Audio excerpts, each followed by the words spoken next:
वकील साहेब वाचा तुम्ही. आता बाकी काही सांगण्याआधी मी थेट विल वाचायला घेतो. बाकीच्या फॉर्मॅलिटीज आपण नंतर करूया.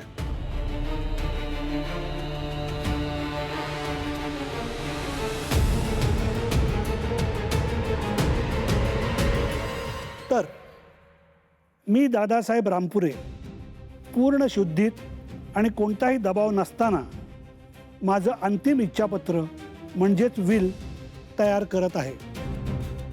माझ्या पश्चात सर्व स्थावर आणि जंगम मालमत्तेचा अधिकार कोणाकडे जावा याचा मी पूर्ण विचार केलेला आहे. माझी पहिली पत्नी स्वर्गवासी झाल्यानंतर मंजिरीने या घरासाठी, या कुटुंबासाठी आणि माझ्यासाठी जे काही केले ते शब्दात मांडणं कठीण आहे.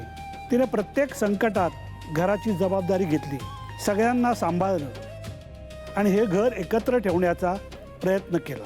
माझ्या अनुपस्थितीत हे घर योग्य प्रकारे सांभाळण्याची क्षमता जर कोणामध्ये असेल तर ती मंजिरीमध्ये आहे असा माझा पूर्ण विश्वास आहे. म्हणून माझी सर्व मालमत्ता, व्यवसाय, घर, जमीन जुमला, बँक खात्यातील रक्कम आणि इतर सर्व हक्क मी मंजिरी रामपुरे हिच्या नावावर करत आहे.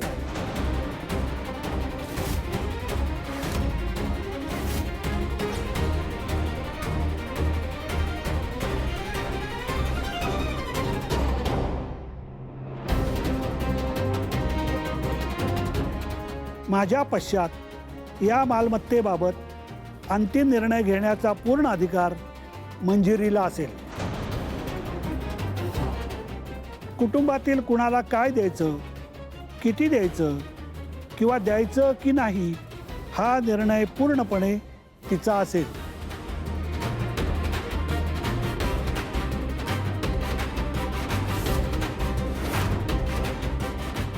माझ्या कुटुंबाने तिच्या निर्णयाचा आदर करावा आणि माझ्या जाण्यानंतरही माझं कुटुंब एकत्र आनंदाने आणि प्रेमाने राहावं हीच माझी इच्छा आहे.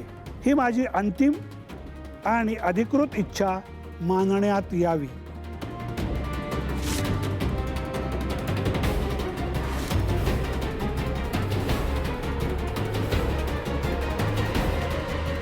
वा वा वा मंजिरी, काय खेळ खेळलीस. मला नकोय, मला हे काही नकोय. या सगळ्या संपत्तीपेक्षा मला फक्त दादासाहेब महत्वाचे होते. मला फक्त त्यांचं शेवटचं स्वप्न पूर्ण झालेलं पाहिजे.